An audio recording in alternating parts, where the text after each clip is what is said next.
This is Arnold Kuner, and I'm here with Ray Harryhausen, Randy Cook, Bill Tippet, and Stephen Smith. And Stephen Smith is the brilliant author of the Bernard Herrmann biography. We're listening to the opening music for Bernard Herrmann's score for the film. Stephen, a little word about this score. Certainly. This is the first of 4 films that Bernard Herrmann worked on with Ray Harryhausen. And for many people, this is one of the iconic fantasy film scores. There's King Kong by Steiner, Waxman's Bride of Frankenstein, and 7th Voyage of Sinbad. And it's a score that remains extremely influential some 50 years later. And we can talk about it more later, but I think it's worth mentioning that Bernard Herrmann loved to create very individual scores, often using unusual instruments for each movie, approaching each film as a very separate project. In this case, he really didn't use any outlandish or unorthodox instruments. He used a very large orchestra, and he added members of the percussion to it to give it a very full, rich sound, and as we'll hear later, to give the various creatures a real sense of grandeur and menace. But it's an example of how Herrmann could take a conventional orchestra, give or take a few players, and create something so original, something that looks back to the music of, say, Rimsky-Korsakov and Scheherazade, but also is so brilliantly original. And he was giving each of the creatures their own identifying theme, wasn't he? That's right. We can talk about that later. Yeah. And he doesn't create big musical themes, but he certainly creates individual compositions that are unique in their instrumentation. And this is the first time the word dynamation appeared on the screen for any of Ray's films, even though the technique had been something that Ray had designed years before this. And we saw Nathan Duran's name there as a director. This is the second of 3 films that you did with Nathan, Jerry Duran. That's correct, yes. Why was he I think he was your favorite director of all the ones you Well, he was, worked. because he was a former art director, and he knew my problem. Some directors just had no idea of what my problems would be, and that if the camera was moved another foot this way or that way or up or down, it could cost, 3 times as much to do the scene. So I had to be on the set. And some directors resented that. Of course. But life is that way. Take the bitter with the sour, as Sam Goldwyn said. Well, you were the gentleman who kept getting in the way of the other directors, with the exception of Jerry and 1 or 2 others. But you and he got along because his background had been production design, and he understood your talent, and vice versa. So Yes. there was no conflict there. And, you don't want a director who, the directors on our pictures are not the creators in the European sense of the word. That's right. The directors on our picture, it's necessary to get the best out of the actors. Exactly. and you were very involved with the concept for this movie and the whole pre-production process long before a director was ever brought on board. Oh, yes, long before. I made 8 big drawings, and then I made a 3-page outline of how they could be used in a film.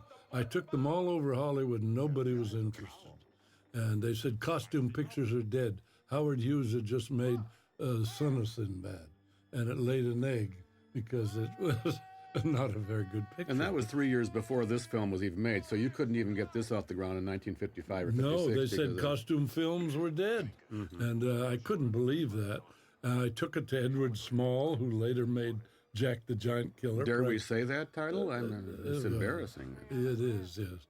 But with the same cast. And the same director. and the same And the director, same director. and some of the same creature designs, almost. Not quite. Yes. Not quite.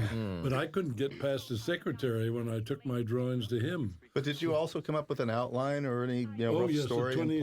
A basic outline. But when we got Kenneth Kobe, the outline shifted a bit, but the basics were still there. So how did that production process work? Would it be like a normal kind of a development deal where you It went through many changes.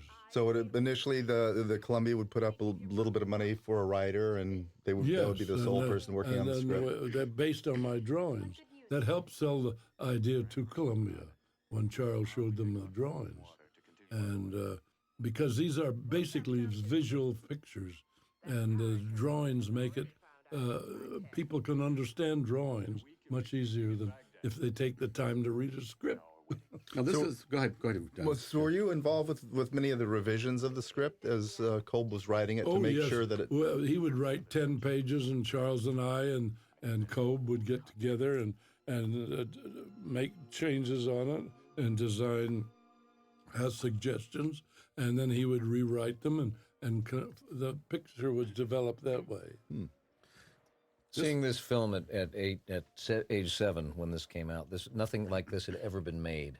No. Which was such a thrill, and it was a thrill to be there to see, the beginning of a new kind of picture previous making. films of this nature, particularly made by the Italians, were all muscle men pictures and sort of cups and rubbers and baggy pants. Well, even the Hollywood films that were supposedly about Sinbad had no creatures in them. You said they were just referring to the creatures here and there, but they didn't. They were always off stage. Always off stage. They had been there, but they were gone now. Well, I wanted to show them on the screen from the creature point of view. Well, and what we're about to see here, too, is like the seminal, this is the scene, the lightning bolt that just influenced so many people today. Absolutely. The Lucases, the Spielbergs, the Peter Jacksons, everybody working in visual effects. No, the creature coming out of the cave is an iconic image with Ray, and it's probably, if not his most famous or most popular image. No, this still works today. This is the most wonderful design for a creature that I've ever seen. It doesn't get any better than this. Yeah.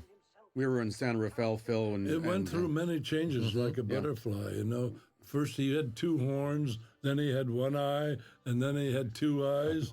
And I gave him one leg, both legs, as like a centaur, rather a satyr.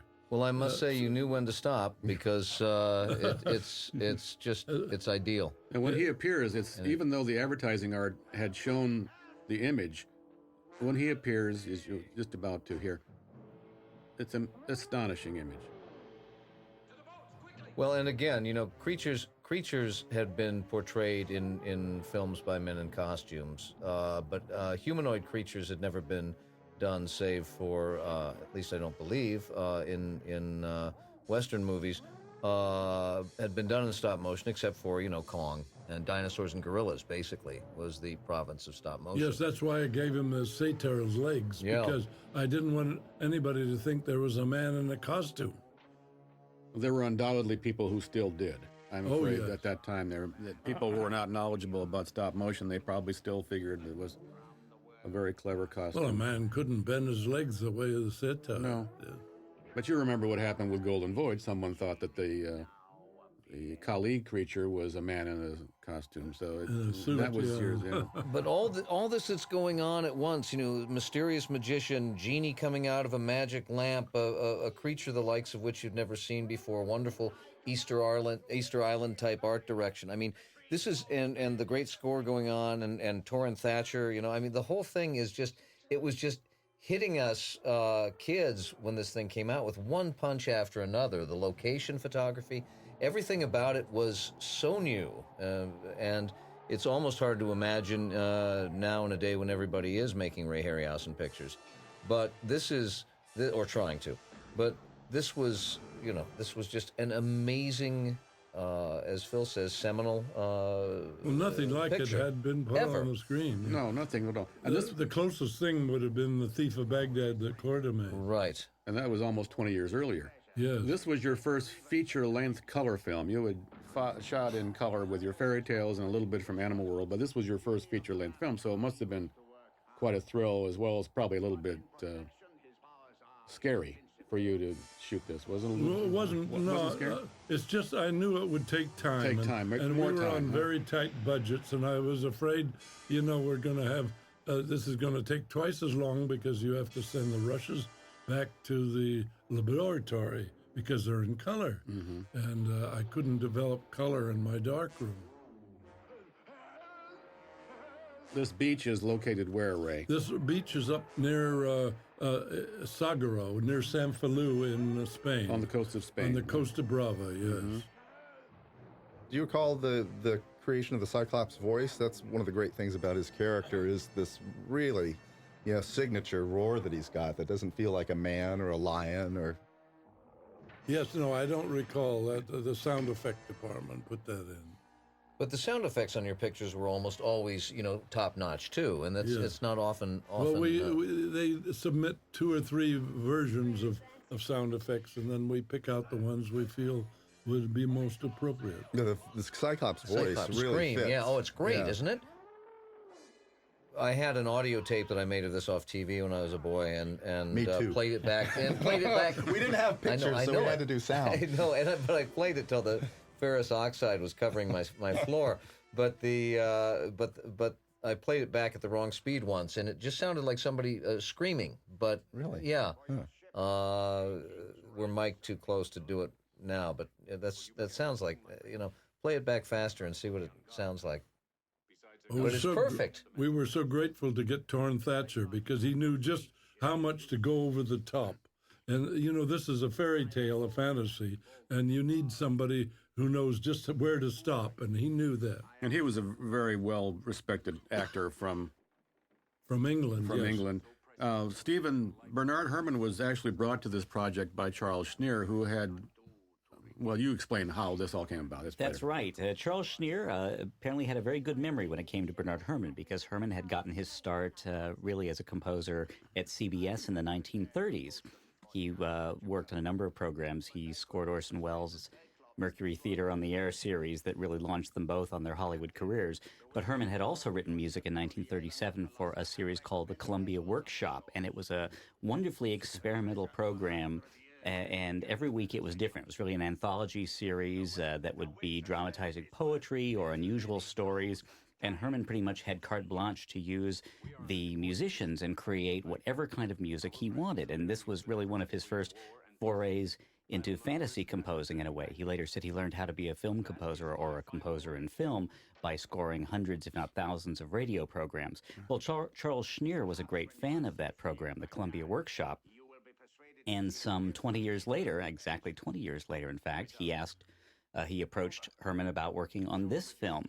And it really did come full circle, because later Herrmann used a little bit of music that he had written for the Columbia Workshop in a later Harryhausen film, Jason and the Argonauts. He was very good at taking, not stealing, but taking some musical ideas, let's say, that he had created at an astonishingly early age and utilizing them when he knew it was appropriate. But according to what Mr. Schneer told me, Benny, as he was known to many of his friends, or Bernie, turned down this film. But then, as Schneer said, the first word out of Herrmann's mouth was usually no. He was a rather contrary personality, a real softy when you got to know him, a brilliant man, a sensitive man with a great intellectual and instinctive capacity as an artist, but outside he could be kind of a tough customer. And Schneer and Mr. Harryhausen were persistent, apparently, and finally got him to say yes. Although Benny did see this film for the first time in a black and white, work print that Schneer said didn't have any of the sense of magic and texture that we know the movie to have. But Herrmann was often very excited by fantasy projects, and really this inaugurated a glorious period in his career of writing music for fantasy films. In addition to the other Harryhausen films we have from the same period, his score for Journey to the Center of the Earth, and we have the magnificent music that he wrote for the Twilight Zone television series that really, I think, ranks right up there with the best of his film work. So really, this movie may have made that possible by directing him into a genre that he had touched on in the past with films like The Day the Earth Stood Still or The Ghost of Mrs. Muir, but really hadn't explored in any great amount. Excellent. Now, we're on location here, Ray, in Granada, at this point, the Alhambra. And you said that because of the tourists, even though there weren't that many tourists to deal with at that time, you and Wilkie Cooper and Charles and Nathan Duran had to shoot the interiors at night, although some of the exteriors we're seeing here. But this was, again, a very, makes the film look even more lavish, but it's because it's on location. It's not a studio set in Hollywood. It's actually in... We were going originally to the Middle East, but there was a lot of turmoil there, as there usually is. And so we gave that up and decided to shoot it in Spain because of the architecture in Spain. So. But it lifts the film immediately from a studio-bound project that people of that era were doing. They were always doing backlot films. This immediately lifts you into a different period, and it gives it an authenticity that you probably couldn't have gotten anywhere else other than something like this. Yes, well, we were so grateful. And I couldn't believe it when we got Bernie Herrmann to do the score, because when I first heard that Charles knew him and they could, it was the first score we had that was written especially for the film. Mm-hmm. And that's what this type of film needs. I learned that from King Kong. A film that's based on pantomime rather than dialogue is very necessary to have the right kind of music. And this was the first of your pictures that were shot in Europe. And It's your first European film. Yeah. first Shot of many. 20 million. Yes. Oh, yeah. Well, of we course, shot that would- 20 million Some in background Italy. plates, that's yeah, right. and a little bit of that. Yeah. But the first shot of Baghdad, the Establisher, was a matte painting, which Well, that was a from night- another night- picture. Oh, was it? Oh, I didn't know. No, that I didn't know. I didn't even know Yes. even the matte painting was a now stock I gave shot. it away. Yes. Oh no, that was really? a piece of stock footage we used. It was called Baghdad, so we used it. Oh. So what do you recall what the shooting schedule was for the live I action on can't this? recall it so long ago. Good heavens! And the budget for the entire picture? It was a quickie. We shot it. We had a lot of problems because we were one of the first companies to shoot in Spain. They were shooting something with a big gun. What's it was called? Pride and the Passion. The Stanley Pride and the Kramer. Passion. They were shooting opposite that time, and we got a permission to use the Alhambra, Alhambra in Granada. which you can't get now. I don't think.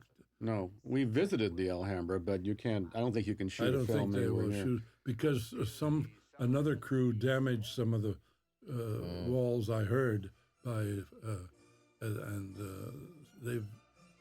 they won't let people shoot in there. No, Phil was asking your total budget was somewhere around $650,000. The whole picture ended up film, with yeah. $650,000. Isn't that remarkable? Which you can't buy a costume today. And speaking of costumes, here we are with a variation on the opening credit theme by Herman. Inside, and this is actually inside the Alhambra.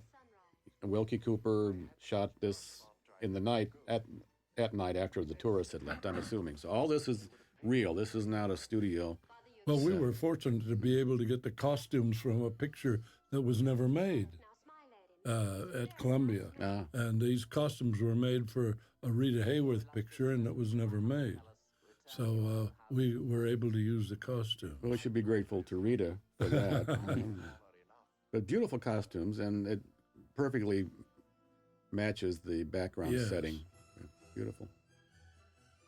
Listening to Herman's music, it might be worth pointing out that he usually uses the higher strings with the more heroic or likable characters. The princess has that beautiful ethereal theme, and as we heard earlier with the Cyclops, there we heard the timpani and the low brass, and he seems to choose his instruments depending on how he feels about the characters. And there's a wonderful composition coming up here that I know you're going to want to talk about for non-musical reasons, but it's a brilliant musical portrait as well of a character, I would say, to listen for. This upcoming scene gave me the heebie-jeebies when I was a kid.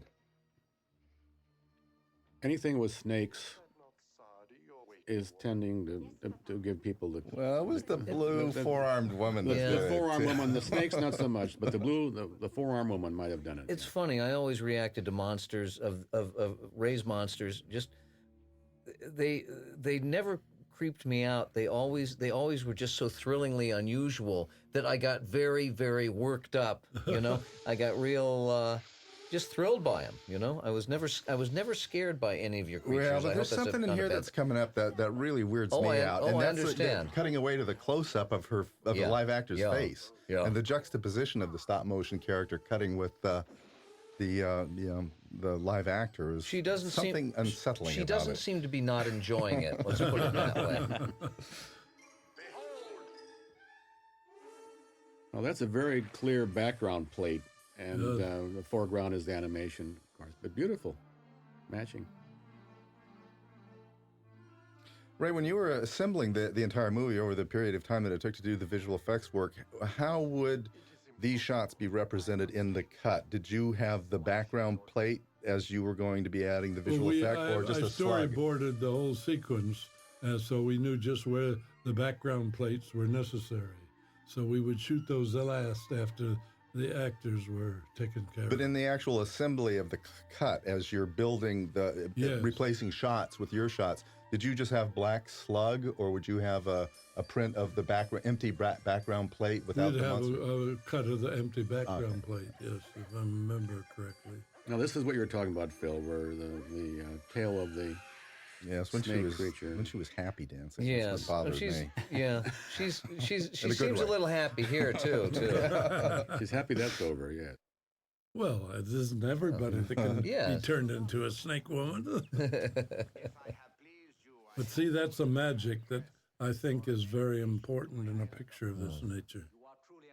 Now, you told me that Torrin Thatcher had objections to shaving what is usually a very realistic-looking bald head, and wore a bald cap for how much of the picture, Ray? Well, half of it, Really? he got tired of shaving his head, so he used Wow. he used a bald wig for a while. Yeah. And then he got tired of that and shaved his head. Reasons to have you look into the future of our two countries. But he had just the right slightly over the top for this type of character. Oh, he's wonderful in it. He's Yeah. really, he's really my favorite villain in any of your pictures. And I must say, speaking of the actors, Kerwin Matthews is such a he's a wonderful stalwart, actor with a great voice. Not a great range, but he's a wonderful Sinbad, I think. I Yeah, think he's a I wonderful get a lot of storybook. fan letters saying they prefer Kerwin to the other Sinbads. He's just it's a really, it may be a one-note performance, but it's absolutely the right note. And he always went on record as saying that this was one of his favorite films because he had a chance to work with Ray, who was a great idol of his. He loved Ray's work. Well, on the technical level, he certainly believes makes you believe that he's seeing those creatures. Yes, he had a strong way of looking at people, nothing in the eye. Yeah. And that was done through rehearsals and And the very next film after this for you was The Three Worlds of Gulliver, Yes, also that came later. with Kerwin Matthews. So, yes. and he was one of a handful of actors who worked with you more than one time, just very few. But he was perfect for this. He looked appropriate, and he enjoyed himself. That was the best part of all. He never looked back on this film as something that was unpleasant or out of place for him. I think he enjoyed it more than anything else. Yeah, I've always loved the conviction that you feel in this film. You feel it in the actors. You certainly feel it in Bernard Herrmann's music. Here's someone who started his career with Citizen Kane and worked in many dramas, but in no way is he ever condescending. And he was so proud of this movie. He would frequently show excerpts of it when lecturing and recorded excerpts of it and talked about it often. And you can just listen to it and tell. And that's one thing I think Herrmann always brought to films, but it was particularly useful in fantasy, was the sense of emotional reality from that first sequence of the sailors in the fog. I mean, he's playing the anxiety there, and it's something you absolutely relate to on an emotional level. And yes, as here and with the characters, he'll enhance the fantasy and go for sometimes grotesque or extreme effects, but underpinning it all is a real commitment to the material and making you feel that you're on this adventure. And I always remember reacting as a boy to the sort of sweet sadness that he had in his music, and there's a feeling of something there's a feeling of something lost, Absolutely. and I know the Disney boys didn't think that kids responded to that, but kids respond to that very well indeed, and there's an ache about his music that even from my very earliest years I found very moving in these pictures and always remembered. I remember reading a review in the Chicago newspapers when this was released. It was Christmas of '58, and almost 50 years ago at this point. And one of the reviewers mentioned that Herrmann's, at least his opening score music, opening title music, and one or two other scenes was reminiscent of Rimsky-Korsakov's Scheherazade, and that immediately led me to the nearest record store to find Scheherazade, because I wanted to know what Bernard Herrmann's at least partial inspiration was. I'm sure he wasn't copying Rimsky-Korsakov by any means, but certainly there was an inspiration there. So that led me to a different level of appreciation for music. So I think this is probably true of a lot of composers, but certainly Herrmann and Alfred Newman and Franz Waxman and a handful of others Look at this. Let's describe this scene. This Ray. the mat on this is so tight. I saw it recently on HD, and of course many of you listening to this now will be seeing it on Blu-ray, I'm assuming. And the mat is really, really tight. It's really good. It holds up beautifully. What did you do? How did you make that magic happen? Well, we pulled the camera back and from at an angle so that the bases of the arm was always at that same level, and it was all laid out that way, so that the camera was gradually pulled back, and that gave the illusion that the hand was shrinking. And that's a really hard kind of a pullback shot to get, just for those of you out there. You really don't know how hard it is to level a the track. Thank you. In the olden days, when this was done, you didn't have the repositioning tools that you have today. And for that arm to lock into that background, it had to be done one way. lots of time, lots of wedges, lots of spirit levels. Oh, yes. One spirit level and a lot of wedges very sensitively applied. And look at this. I mean, that's, I guess, a static mat, but one of the most, she's mad. See, that pillow was about 70 feet wide. Did you shoot that in Spain as well? We shot it in a stage from a distance and last toward the end. But you didn't know none of the principal photography back in the United States. It was all done in Spain. Except Richard Eyre? Richard Eyre was filmed over here. Yeah, he was? Yes. Inside the Magic Lamp was over here. But a lot of it was filmed. The traveling mats were all filmed in England because they had this wonderful process, blue backing process. You see truly, my father. But even the background shot here, that's the Alhambra still. This is still in the Alhambra. Yeah, it's remarkable and just maintains that level of authenticity that you were looking for. No, we used the Alhambra as much as we could. That's the Alhambra there. It's still part of the actual location. It's wonderful you had access to that because it just lifts the film at this point to a different level that wasn't. Well, look at all the detailing on the walls, I mean. It would have been impossible to recreate this anywhere. And even this is at the Alhambra on the entrance.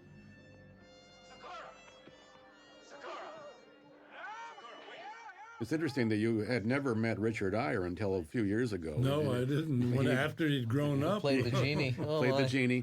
And Richard had a nice career in the 50s doing this film and The Invisible Boy and Friendly Persuasion, but he and Ray had never met because he had to do all of his photography here in the States. Yes, we had a double in Spain because we shot it some years, many months before. So Kerwin and Catherine Grant and Torrin Thatcher and the other supporting actors were in Spain with you, but Richard was not among them. Torrin Thatcher, yes.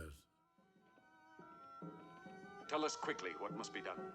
There is one secret potion which will remove the evil charm. Mix the potion with no more delay. We lack the Well, we have to go to Colossa to get the potion, I'm afraid, and we can't just mix it here locally. It's going to involve a voyage back to that island. Do you recall anything about developing Torrin Thatcher's accent for this, what that was based No, around? that was all his, yeah. He developed that himself. This was It's got that Mideastern tinge to it, which is, but it's not heavy-handed. Yeah, it's just slight. We didn't want it too English. This was your first of 6 films with Wilkie Cooper, the DP, the cinematographer.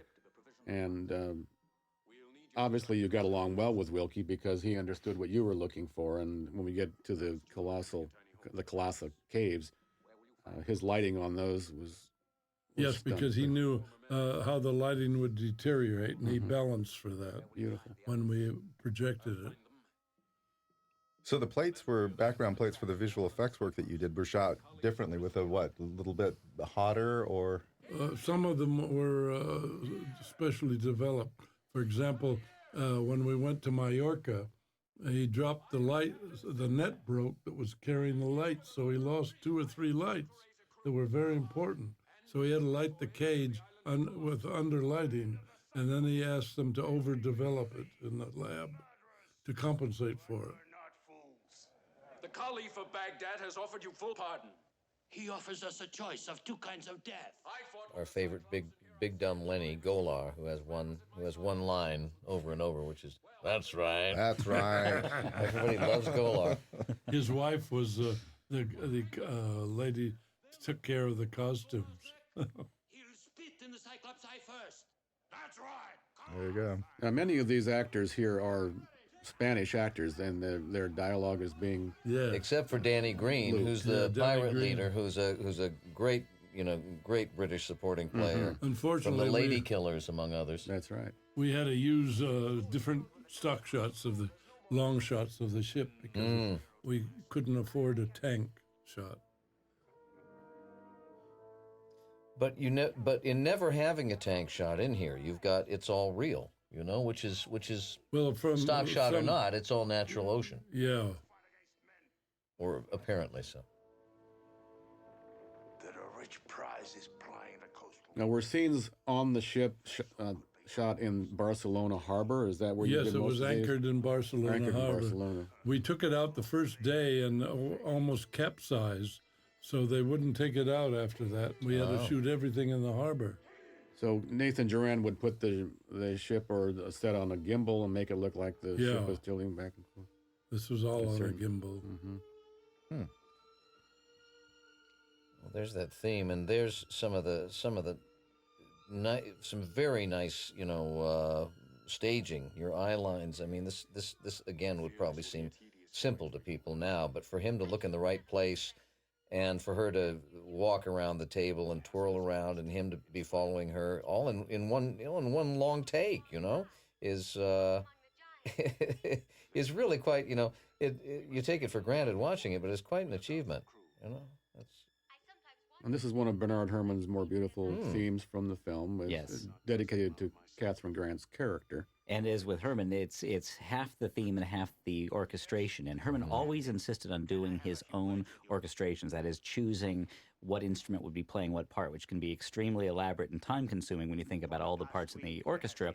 And that was unusual for composers at the time. It certainly is, it remains unusual, but Herrmann felt that orchestration was as critical to writing music as simply what notes the musicians were going to be playing. So when you hear those ethereal, that those high strings playing her theme, or you hear the various combinations he's going to utilize for the creatures coming up, or indeed his very inventive scoring of the fight scene on the ship with percussion, it's really the instruments he's choosing along with, because if you listen to a piece like this, the figures that we hear in the brass, they almost come down to just chords at times, but it's the mutes that he's choosing and so many other things that are so critical to the success of the music. Now, I've got to ask you, how did those grapes happen? They look so good. I remember they look so real. Well, that Don't was say a big bowling plate, oversized plate. I understand, and I know it, but I mean, what are they made out of? I don't know what the grapes were made out of. They're just terrific. They look real. Yeah, I was really knocked out by that when I was a kid too, because they are so convincing.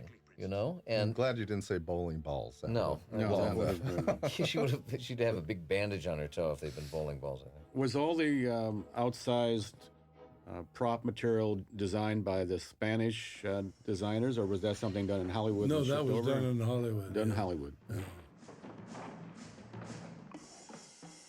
Again, listen to Herrmann's music here. It's just a He just tour de used force.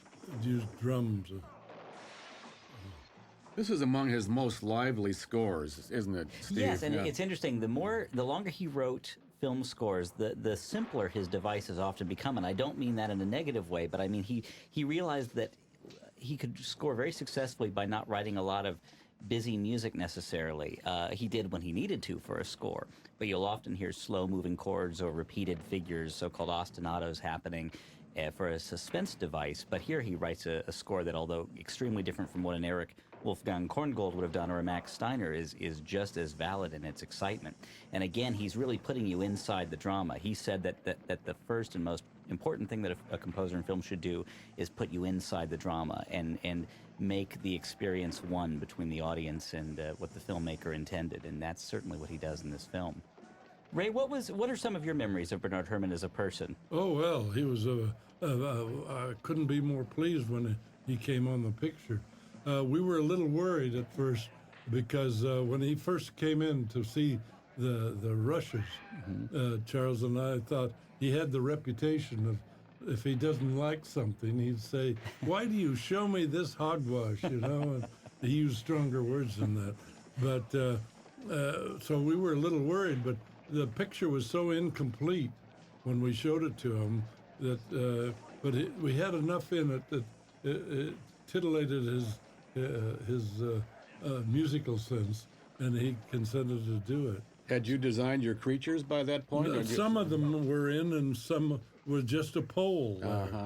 But he saw the storyboards. And he had enough to draw from to know that he could do something with it. Yeah, that's great. That's why. But he didn't do the score, actually write the score until the picture was finished.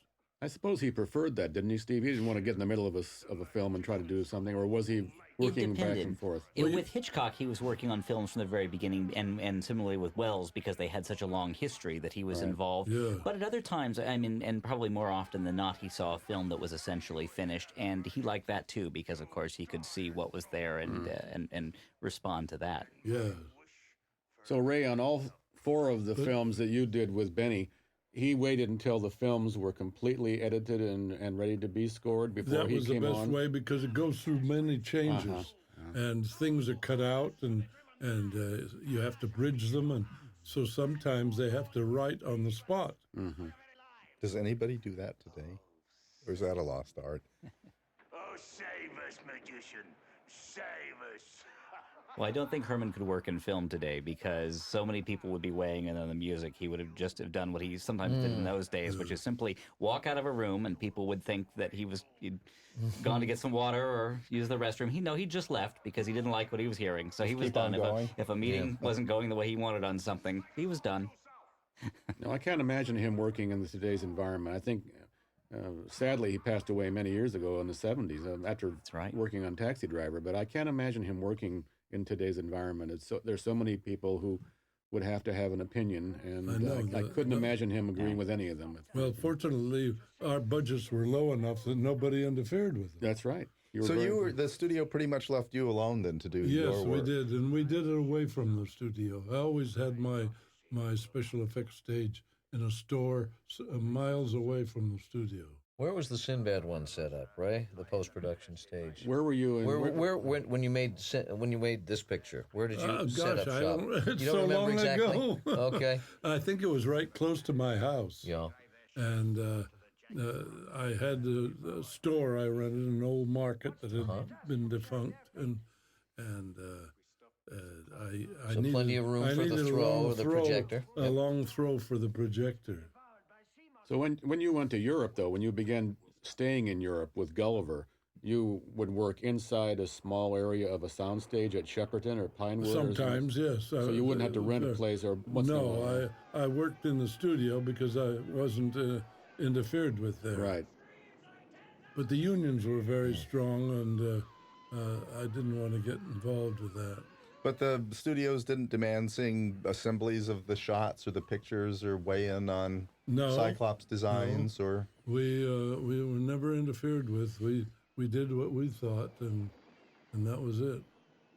Well, they were very smart to leave you alone, and we were very fortunate that they did. Well, which I think is a really, especially in regard to the kind of way. Well, that's another reason I like to work alone. Not only that, I shot these in a rowboat. When there was a storm with an IMO camera. Really? Oh. This was a stock shot. But this was all done on the dock. At Barcelona? Or in Barcelona Bay. They wouldn't take the boat out because it almost capsized. This is where the fire department was spraying everybody with hoses? Yeah, with horrible water from the harbor. Dead rats and everything in the water. Poor Kerwin got sick for a couple of days. Oh, dear. Because he had his mouth open when he was yelling. The Spanish people are probably more accustomed to that type of water. But now, in Ken Kolb's original draft, or one of his, I shot. You shot that. But wasn't there going to be there were going to be some sirens that you were going to animate? Yeah, at one point? And then I decided to cut it out because it would have been too time. We had a tight budget and a quick schedule. Probably just as well, because it moves the story along faster. We know what they're supposed to be. Yeah, I wanted to do a shot of some mermaid-type creatures sitting on a rock, making wailing noises, but we didn't have time to do that. This was the same actor in another role. Now, is Wilkie just moving the camera back and forth here, or is it something? It's not on a gimbal or anything? It's on a gimbal. Oh, it's on a gimbal. Or by hand. Maybe by hand, huh? This was on a gimbal. Mm-hmm. The only one who isn't affected is Golar, who hasn't got a brain. The waves hitting the men were a little thin, but we didn't care. We couldn't Ray. afford a dump tank at that time. No, I don't think any of us cared. So they had buckets full of water they would throw at them off scene. Channel through the rocks. It is our only chance. Jerry had to be very careful about his angles so that it wouldn't look like it was in a harbor. So that was all off the cuff at the moment when they refused to take the boat out. No, he and Wilkie Cooper must have gotten along very well because of their professional, their backgrounds. And Wilkie had worked with Hitchcock before this, so he had been involved with a variety of different projects, and just the natural talent that both of them brought to it.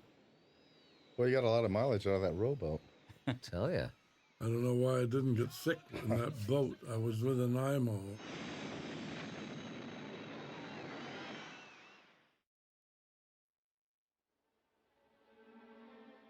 Now, miniature island? With real water. Real water. In, Crossbow will be assembled and ready within the hour. Keep the men at the crossbow. I would rather go with Who you. built the miniatures for you? we built them in our studio. Oh, you did? Yeah. Now, in terms of assistance, you pretty much work alone, but George Lofgren. I had George Lufkin on this picture, yeah. And what did he do? Well, he helped make some props. He was a prop man in the union, so he helped a lot. And we were great friends. The face on the cave is a matte painting, and then the No, cave. it's Miniature, a miniature. right? It's a miniature. Miniature dubbed in. Oh, I see. Now that's a miniature. That's a miniature, We except for only the had wheel. One One wheel. wheel is real. Wonderful. I saw this crossbow many years ago at Forey Ackerman's place, and the actual bow part is made out of rubber, so it could be animated. Yes. which is wonderful. And how else would you? Then our path lies through the valley. Now, where was this pass that they Now were this, talking about? we had a lot of trouble because the sound batteries went out. We had to take 12 big, heavy batteries, and we lost the sound, so this all had to be dubbed Oh, later. all of this is dubbed. May the powers of good protect all our... Oh, we had a lot of trouble because everything was so primitive. Now, this is one location, which is on And the entrance to the Majorca. caves of Majorca, right? And then the reverse is This is Majorca as too. well. Okay. Trentus de Perez. But if Sinbad were really walking down to the base of those steps, he'd be walking on the street, wouldn't he? No. And isn't there a street down here at the end? No, Oh, I not thought at there all. was. Oh, No, that's just a staircase coming down to the beach. And that staircase is it does actually go to the there. It beach. wasn't built It by was the there, set, so yeah. We didn't build it. That goes into the cave itself, yeah. That was a great valley. It hadn't been photographed very often. oh, and it's beautiful. We used it again in Golden Voyage. Well, most of your films during this period, between 1958 and the middle 60s, were using locations that nobody had ever used before. Yeah, we tried to. That's what one reason we finally moved to Europe, because we got fresh locations that television hasn't used. I wanted to put buildings, strange buildings all on the top here, but then we decided not to. Because we had to do it so quickly. Everything had to be done quickly. Mm-hmm. This was a different location. Still in Spain, though. Still in Spain, but completely different. This is this not the same river that turns up in Mysterious Island? The same location? It may be, yes. That's right. Thank you, Gola. Why so miserly? We can fill the skin from the pool when it's empty. That's right. This water is poison. The man who lets it touch his lips will be dead in a moment. Poison? Would you care to try it?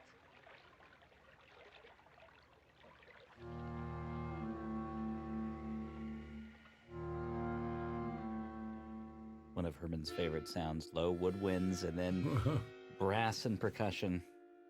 And he used that in a similar way in Journey to the Center of the Earth the following year, didn't he? Yes, he along with some organs and some unusual instruments for that as well. Maybe worth mentioning that he had just scored Vertigo a few months earlier the same year. He had done that at the very beginning of '58 and followed it with, I believe, The Naked and the Dead war film and then this. So he was having a very good, diverse year in 1958. And he and Hitchcock were still very, very close Very at that close. point. It took a few more years for the problems to occur. Fortunately for us, several more years. Yes. I'd hate to be hit with that club. Yes. Herman's got an interesting theme coming up. It's a six-note progression. You know the one? You obviously know the one because you know this intimately. When they go running back to the cave, but it's I think there's no emphasis on any of the notes, but sometimes when I listen to it, it sounds like the emphasis is on the second note and sometimes on the third. And I don't understand that phenomenon. Do you know what I'm talking about? Well, Herman was extremely good at writing music that didn't, and one thing I'll say is that you'll hear it in this film and certainly in the Hitchcock films at the same time, is the lack of resolution is really the key to the success of his suspense music, or one of them is the fact that, as Martin Scorsese said, it's like a whirlpool that you're constantly falling into, whether it's often falling figures, sometimes ascending ones that are mysterious, but you're often falling in this repetitive pattern of notes that just kind of suck you in and pull you in, and sometimes he'll change the emphasis, but usually he'll take a repeated figure, again they call it an ostinato, and he'll add musical voices under it, so there'll be this suspense device, and then low or high string note will play against it and build and grow until you just can't bear the tension. Much of Vertigo is devised around that kind of musical concept. And here he will often have very slow, almost lugubrious chords, setting up a sense of menace. And he doesn't try to speed up the film. It's interesting. It's interesting. He said that sometimes it was important to slow down the images, to not constantly have motion and energy, but to allow you to feel the heaviness, the sense of waiting. Because then when something happens, whether it's physical motion or something in the music, there's that much more power Contrast, to it. Or something like this, maybe. Something about to happen right here. Ah, yes.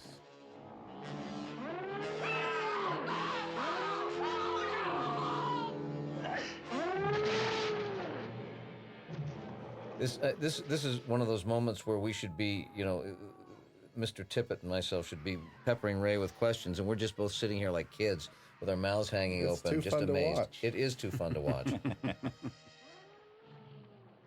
The thing that I always come back to is just the amazing amount of work that you've done on your own, and I think it really differentiates the object that the 7th Voyage of Sinbad is just such a testament to craftsmanship and the work and vision of singular identities rather than corporate interests, because it's something that these days is very rare.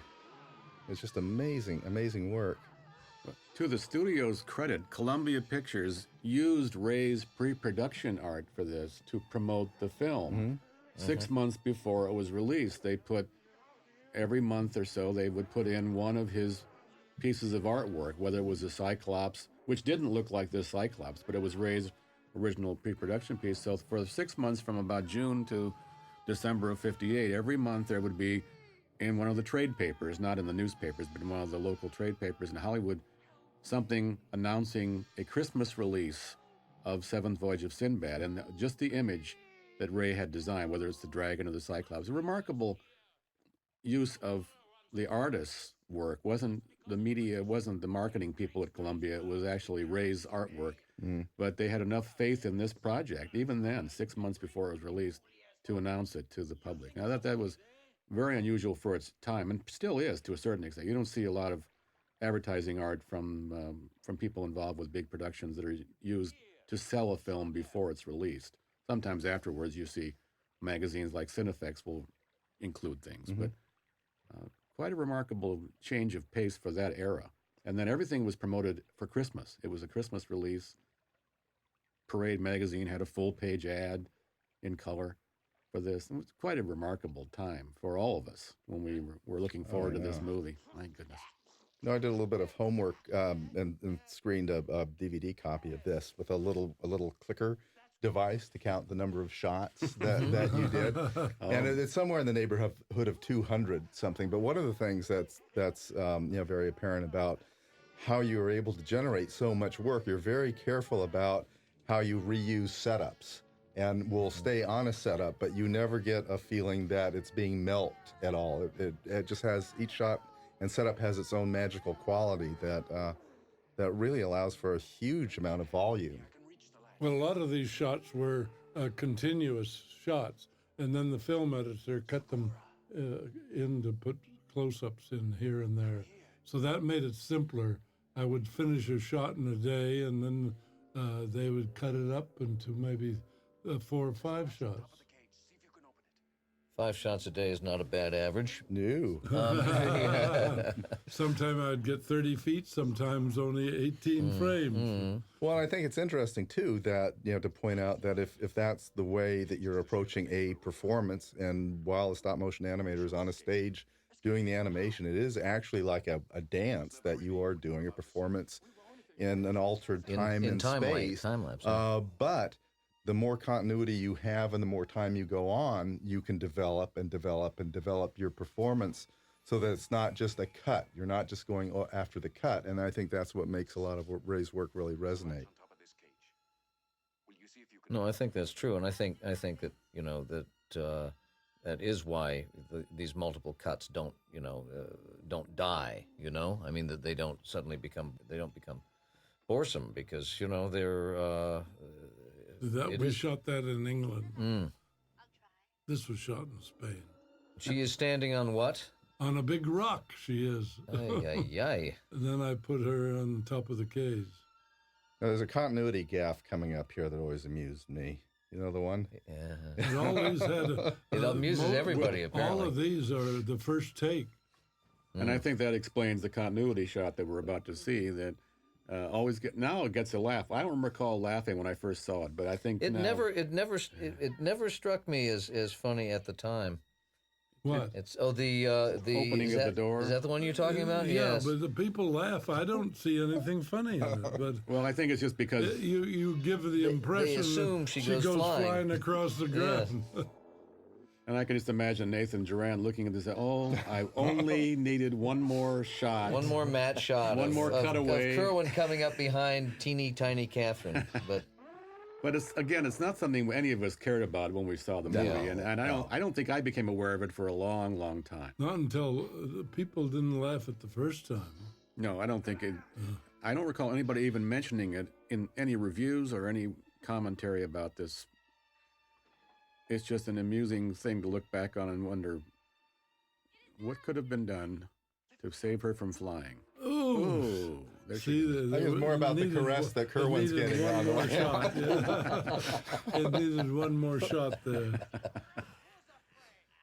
It was too late when we got there.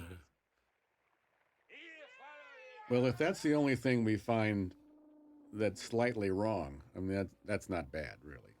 And it's not even slightly wrong for that matter. He's no longer roasting. That's good.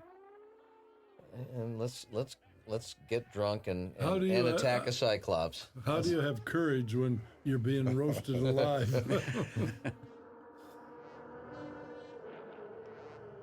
This is some of the best. This is some of the best pantomime I've ever seen in this kind of work.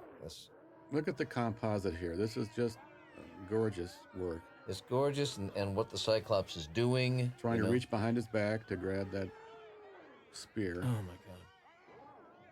How would you rehearse this pantomime yourself, Ray, as you're trying to determine what the beats are for the Cyclops in that scene that we were just looking at, where he walks in from left to right and he gets a spear thrown in his back and he reaches and he reaches and he turns, and there's so many different performance beats to it. How did you go about determining? Well, I had a duplicate print in the moviola by my side, so I could run it forward and backward and count the frames. So I knew pretty well how much I needed for pause or everything. But how would you actually rehearse the pantomime? The actual how did that come up? I mean, how did you did you just do it, or I just did it. Yeah. I mean, that's one of the things that's not in the script. One pose leads to another, and based on what's happening in that particular scene. But I recall you saying in some instances on Mighty Joe Young, you would actually pantomime the action of Joe. Would yes, you ever but do that? that was many years earlier, when I didn't need to sit down and go through the motions here. I just had it in my mind. Okay, so everything was very intuitive then. It was like playing a piano. Yeah, then. it is, after you have a lot of experience. So you probably knew almost to the exact frame how much time you needed for Well, each. I could judge that by running a duplicate print on the moviola of the background. Yeah, and I think it's a really interesting point just to underscore is that, what Ray's saying is that it's his animation intuition that's leading this performance. This is not an Yes. intellectualized thing. He's not looking at reference. He's going right from his brain onto the celluloid. But that comes from experience. Yes. And now the Because- Cyclops is about to meet his demise. Because you've spent your career and life studying, in your own way, how movement works and everything. So you're very conversant with it. Now that's the end of the first of two Cyclopses, or Cyclops. Yeah. We're going to see a slightly different design later on, and you deliberately did that so that you get the sense for the audience that there was an island of Yeah, Cyclops. but a lot of people don't realize that he has two horns on the toe. Well, we're going to point that out to them so that they do realize it, aren't we? Called you to free us. You made no attempt to open the cage. I do not understand the power of this lamp. But if we He isn't needed quite it, as broad-shouldered as the first Cyclops either. I don't think the first Cyclops could have been beaten by the dragon. Probably not. Probably not. Not that I'm giving anything We had away. to get rid of him by falling off a cliff. Yeah. Here it was raining, and Really? the prop truck went the wrong way on another part of the island. So Jerry and I had to cut wooden swords out of the wood pile and give them. But fortunately, it was far enough away that you wouldn't notice. It was raining, true. This if I must have been remember. Wow. a little scary. Drizzling. That's what happens when you're working on a picture and you're shooting and it's raining. Yes. You shoot in the rain Yeah. and hope that it doesn't show up.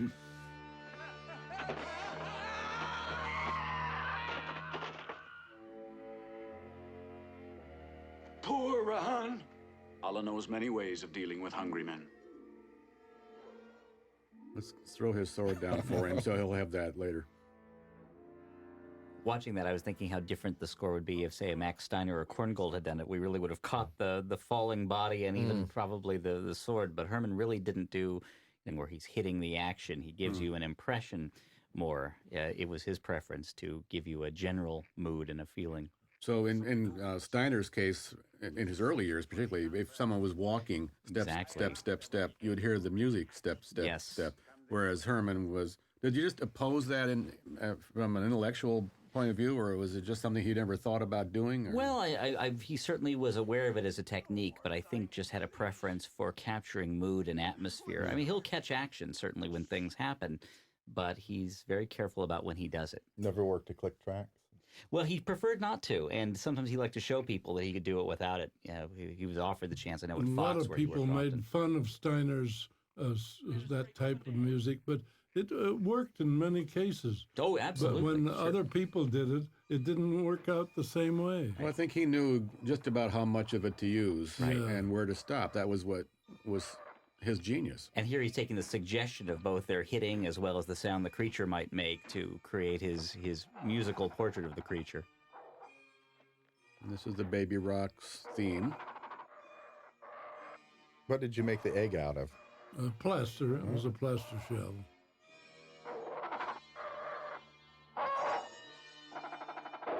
And you were animating the bird from behind at this point. Is that about right? No, from the front. From the front. Uh, So, but did the down on the bird? Oh Could be any no, trouble? I didn't. Tried not to put my hand on. So it was always from feathers, behind the bird, right? yeah. Or the side, Oh, so yeah, it wouldn't be touched.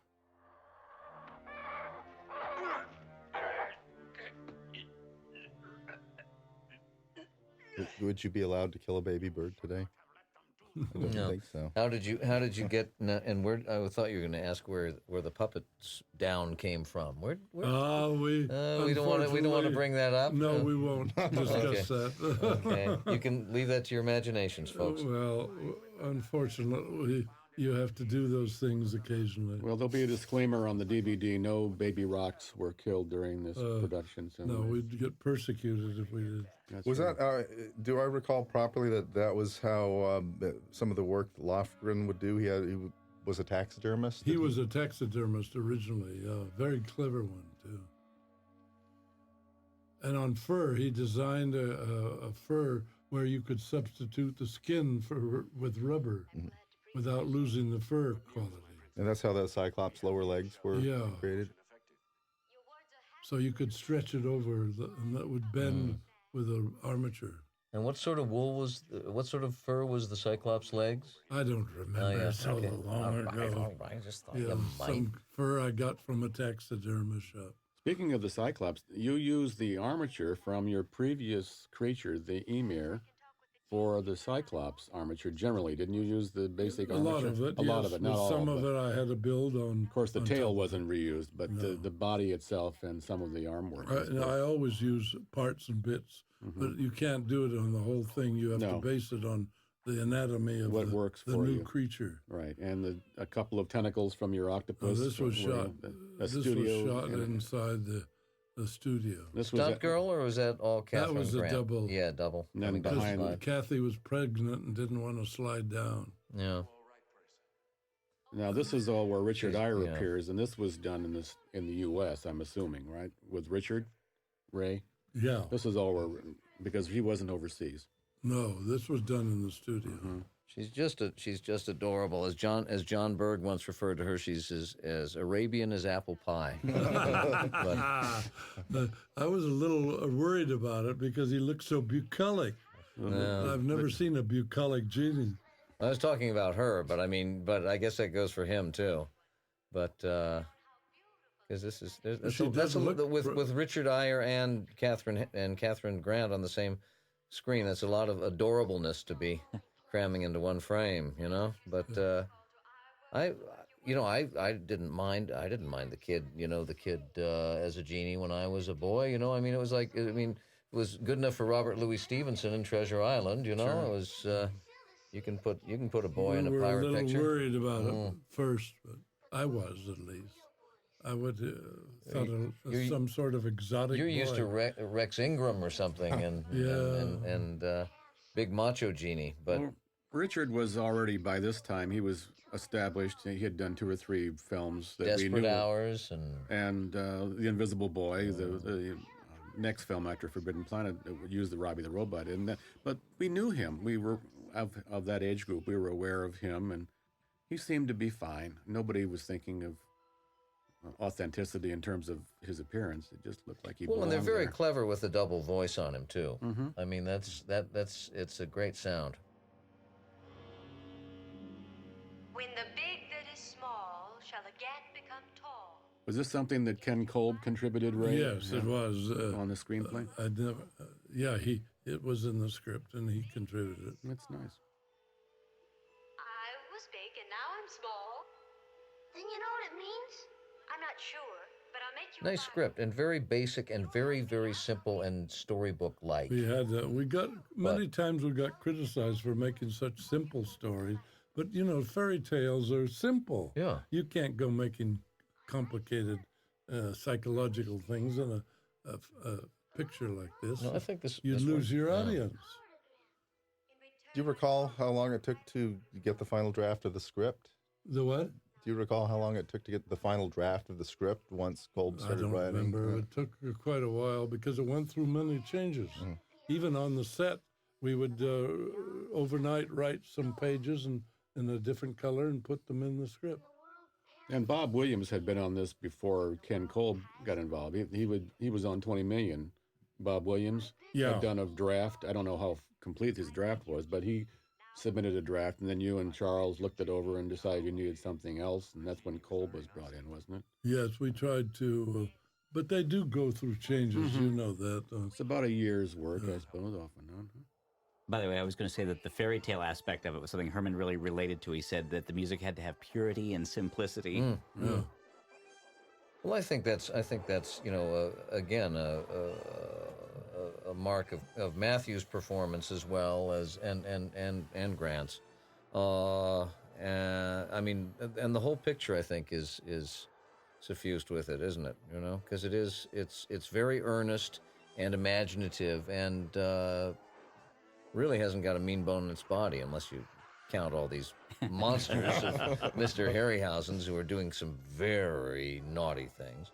And here's the frantic music of the giant rock, the parent, which is very typical of Herman's style. It is, and if you looked at these notes on paper, it would just be almost a little more than a scale, ba da da da da, or just going up, perfect fifths or full octaves. And it's repetitive without being tedious. Exactly. That's the interesting thing about Herman's style. That's another key to Herman is. And could anything sound more like a giant flying creature than this? Yeah, absolutely. No, because it's got that swooping quality to it. Well, he was always very sensitive also to staying out of the way of what needed to be heard in a film, and his music's very out there, but it never dominates in a way that it gets in the way, even when it's big, and he wasn't afraid to get big, particularly in these films.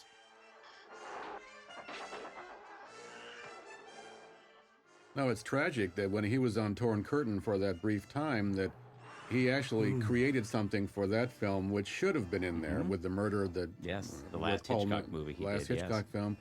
And now the film contains no music during that scene, and when you know that it was there, or would have been there had Herman not been fired, it's tragic because you can see that he was right and Hitchcock and his underlings and whoever was working at Universal was dead wrong, because Herman had a style and a taste that he just seemed like Ray. He seemed to know what to do at what time and what worked and what wouldn't work. Yeah. And the fact that Hitchcock bowed to the powers that be at Universal is a tragedy. That scene, by the way, was very hard to get because it was the end of the day and the sun kept putting the set in the shade by the time we set up. And then we had to move everything up to the next about 20 feet away, and by the time everything was set up again, the sun would cover that. So we had to move about 3 times to get that shot. Well, that must have been... And that was which one? The shot of the feet? Of the feet, yeah. Yeah, shooting exterior locations, the last 3 hours of the day are never fun. We had so much trouble on that. I wonder how we ever got the picture made. Well, I think Wilkie's personality, Wilkie had such a pleasant personality, he probably was able to deal with it. And he was, without causing nothing hysteria. Bothered him. No, he wouldn't pull his hair out or worry about it. He was just roll with it. I remember how shockingly deep that wound looked on him when I was a kid. I thought, how did they really stick a hole in a guy? I mean, it was like through his rib cage. It's like, well, this was shot in the studio many months later. Oh, that was this close up. I'll be darned, because we needed a close up there. See, his hair is more groomed. Yeah, this was shot in Spain. Amazing. But sometimes there's not enough time in the day to shoot a final close-up, and you say, well, let's do it later. Yeah. And you do it you shoot a background plate quickly and hope that you can shoot it later. Now he's going to get the genie out of the pot. The pot. I remember when you met Richard Eyre for the first time, Ray, the first thing you said to him was, "Why, Richard, you'll never get back in that lamp again." That's right, yeah. Not that he was overweight or anything. He'd just become a grown man. And well, I didn't know him at that point. No, you didn't know. He's a delightful gentleman. Yeah. Just retired from teaching. I believe he was in Bishop, California for most of the last 40 years. Wow. Delightful young man. Boy, this sure is moving. No, we don't want to talk about that, Ray. We're just watching the images. This is Torrentes de Paris again on Mallorca.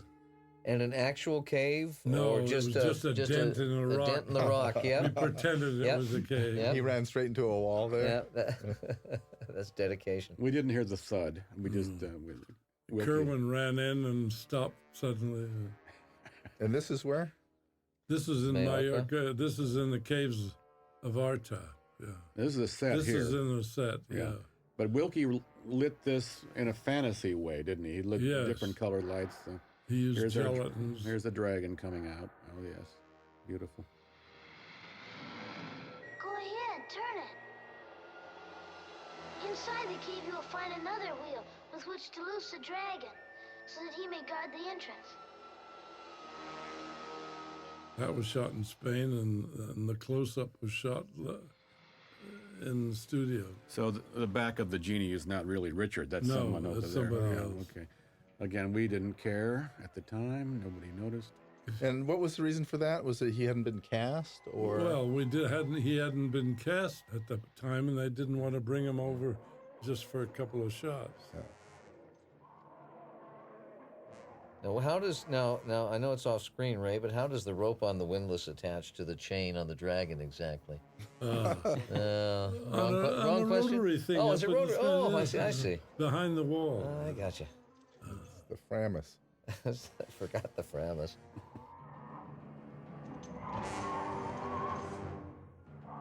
Why didn't he blast Sinbad with his fire? Yeah, I was just asking you the easy questions. Oh, don't ask that question. Well, for one thing, it would have shortened the film by at least 15 minutes because we would have had to deal with Kerwin would have been in flames. That would have been the end of Kerwin.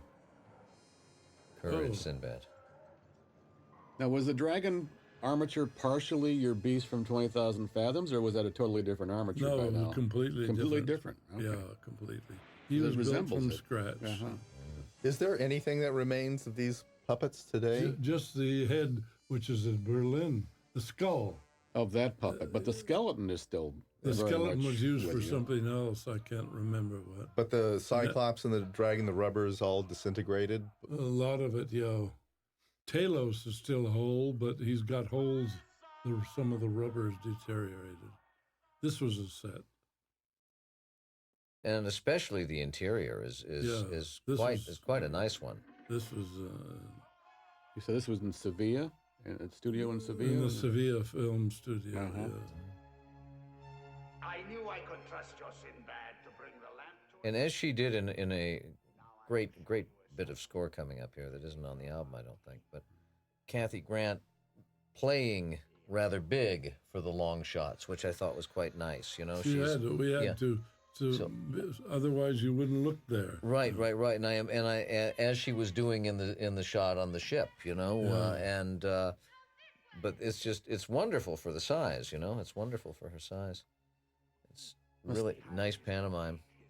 We need to have Stephen talk a little bit about Benny's skeleton score, the castanets. Yes, and, probably the most famous musical sequence along with the main title, and something that really shows Herman's genius as an orchestrator. One of his favorite composers was Hector Berlioz, who in a piece like the Symphonie Fantastique had created these wonderful instrumental effects. And here's an example of Herman doing that himself. Listen for along with the brass, you'll hear trumpets, but also you'll hear castanets, you'll hear a xylophone, an instrument that certainly has been associated historically with skeletons for obvious reasons. So again, it's not so much that he's creating something that's never been done, but he does it in a way that is so fresh and ingenious, and by combining the low brass and then the higher sounds and this very clean percussion sound. It's absolutely brilliant. And also, he turns it into almost a dance, and that's something he liked to do often in film. If you think I of the always main... call it a castanet concerto. There we go. A year later, for the main title of North by Northwest, he creates this wonderful, real what he called the crazy dance between Cary Grant and the world that was about to take place. So again, he conceives sometimes the greatest of action sequences in the films he worked on as a kind of wonderful, crazy dance. We used a fandango a lot. That's right, exactly, in North by Northwest. And didn't Disney use the xylophone way back in the 30s That's for right. the skeleton dance in one of his little... in the early Silly Symphonies. Silly Symphonies, Yes. yeah. So the xylophone has always had something of a symbolic recollection for us. Exactly. We always think of it as the perfect instrument for anything with a skeleton involved. And here we have another example with a living skeleton And another great theme is the theme he gives Torrin Thatcher, because it's classic Herman. It's a very short thematic motif of just a few notes, but when you hear it, it absolutely conjures up the character, the magic, but the danger and the mystery of this figure. Now, Ray, you had him put his hand in what looked to be a blue screen, right down on a level surface. Now, what were you doing there? What did he rest his hand on? Was it just on a piece of blue? On a piece of black cloth. Black cloth. Ah, okay. Then we made a high contrast matte, and the optical printer put it together. Were your opticals done in London on this film? I can't remember. You can't remember. think there were. Later on, you did most of, after Gulliver, for sure, you did them. Technicolor did a lot Technicolor, of them, yes. and you had Put them together. the traveling matte sodium process. Yes, then, we used the yellow backing on Gulliver. Mm-hmm.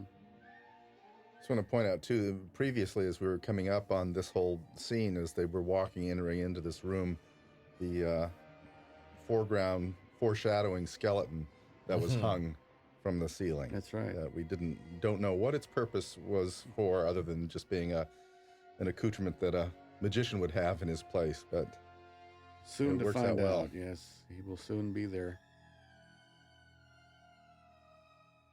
The cinematography on this is just stunning. I'm constantly reminded of just how beautiful it is and how much fun Wilkie must have had on this. He must have just had a ball. You're okay. You have nothing to say? Don't touch the microphone. I have nothing to say. You shall have it when we are safely at the ship. Very well. And again, notice the absence of music, which is going to make it so much stronger when it returns. That's right. Yeah, you can't have continuous music. And then it starts here as the skeleton drops. Stern face.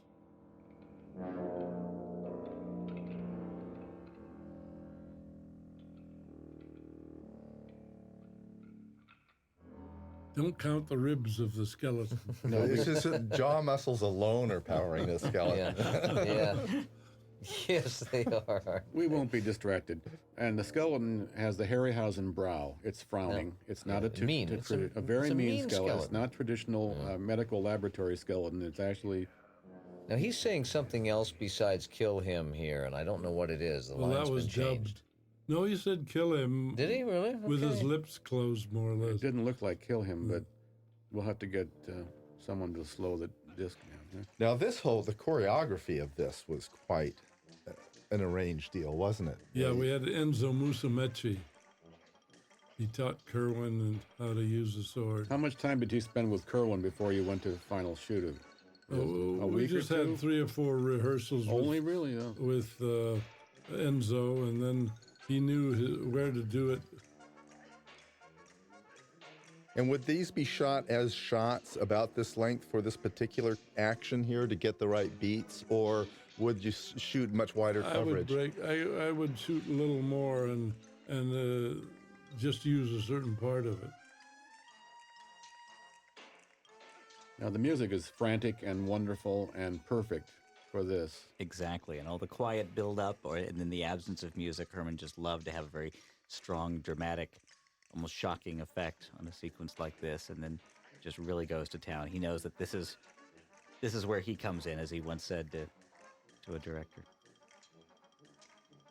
When you were setting this up and imagining it, did you know that it was going to be this good? What do you mean? This scene, it's just such an amazing tour de force that nobody's had ever seen anything like this before. Did you think, I'm going to knock their socks off with this? Or were you going, did you keep your fingers crossed and go like, oh, I hope this works? No, I just said, I'm going to do this because I like skeletons. And we had to get him up on a high place, so I used the spiral staircase that didn't lead anywhere.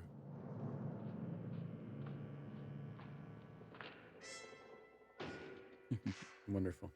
When he slammed the door, he hurt her elbow. She got it caught between the door and... Oh, no. Yeah. Oh, jeez. Oh. Sword's no danger, just closing the doors. But yeah, I echo Phil's sentiment on that because it is so thrilling. It was so unique. And you can see Torrin get his sleeve caught on this thing, and he decides, am I going to break this prop or not? Yep, I'll break it. You know, director didn't call cut, so We're trapped. We must summon the genie quickly. From the land beyond, from the world past hope and fear, I bid you, genie, now appear. Here's the lighting that Wilkie did give us. It's a fantasy lighting. It's unnatural but beautiful at the same time. It's perfect for this scene. Help us escape from this cave. I shall try, O princess. I shall try. but I won't try too hard because People laugh all at you that. get is a rope. I know. People laugh now at that scene. Well, we're not laughing. I just want everybody to know that we're having a good time. Well, what I've heard them laugh at, I think unfairly, is him saying, "Your promise, the genie may die a horrible, agonizing death in the hot lava, but you promised." So, but it still it was a promise, and that is important. That was the double girl hanging on his back.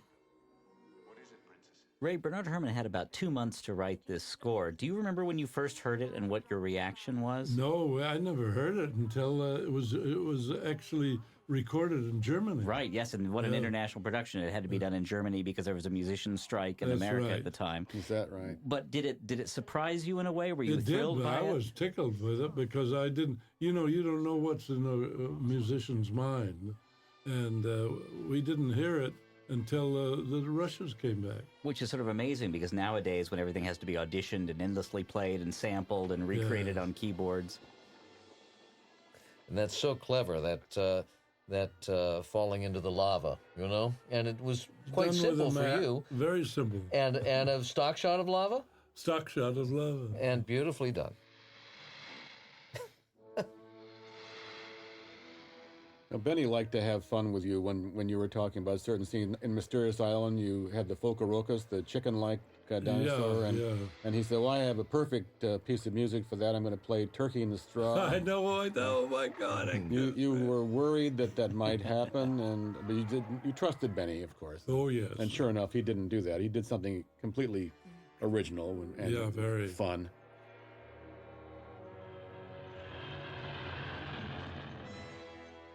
Why didn't he blow fire at them? Well, again, that would have shortened the film by about 10 minutes. He ran out of gas. No gas. Now, the Cyclops that shows up here, is this was this about the same scale as the Cyclops on the beach, No, he size-wise? was smaller. He was more in scale with the dragon. So size-wise, between those two puppets, this one would be about maybe, a foot tall? It would be a little shorter than the other one, yes. Which was what, like... which was probably another head higher. So 14 or 15 inches, maybe, something like I think I used part of the E-mare for that one, the second Cyclops. that.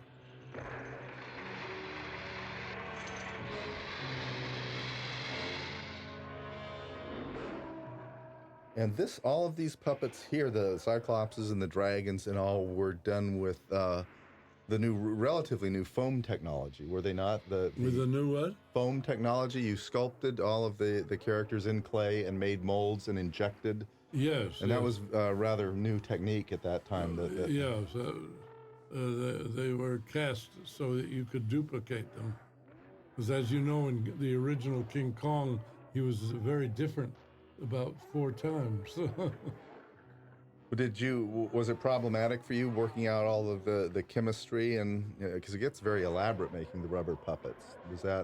Did you find that to go rather smoothly, or It went smoothly. Sometimes the rubber falls inside the mold if you take it out too soon, and but this I think that all went very smoothly. Ray, they shrink about 10%. So you sculpt them with that in mind, don't you? Yeah. That's why I make it about 10% fatter. Yeah. So some of the hard models that were stand-ins are a little stouter than the other one because the foam rubber shrinks. Just I'll point out here too that the entire fight here was done from one camera setup. Yeah. And it works great. We didn't want to shed any blood. Shed a little. I see some. Little bit. Just a little bit.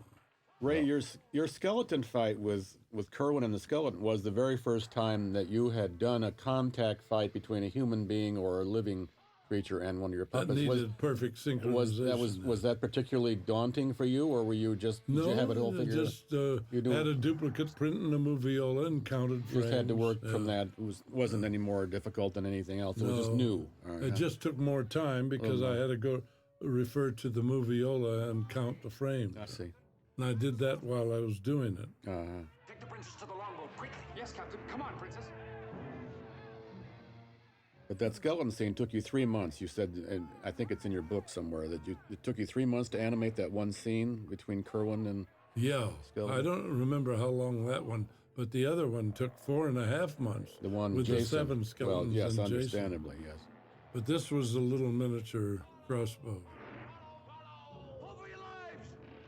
With the rubber animatable arm on it, as Phil pointed out. And this is dynamation at its best. Boy, that arrow went right in there. And there's some blood, of course, a little bit. Look out, Torrin Thatcher. Couldn't have happened to a nicer guy.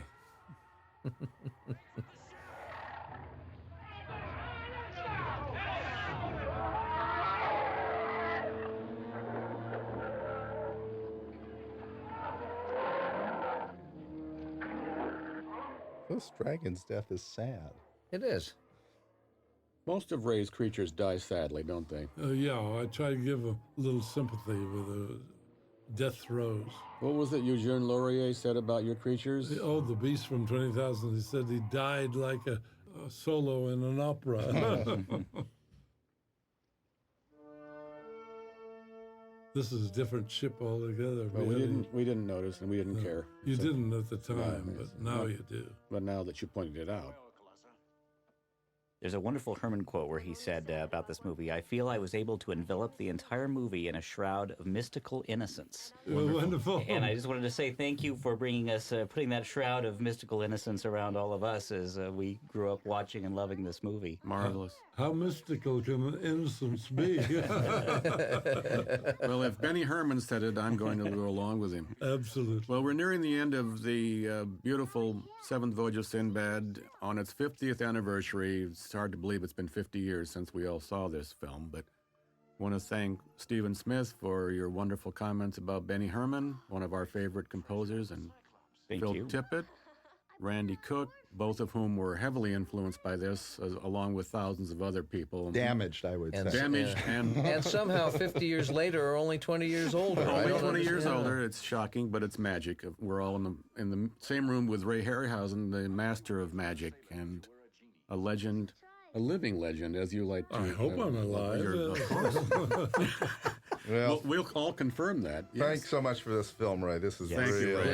It was a pleasure. This was the high point of my childhood. Me Wonderful. Too. High I'm point so of many of our grateful for childhoods. Thank you, Sony Pictures Home Entertainment, for allowing us to do this. It was great fun.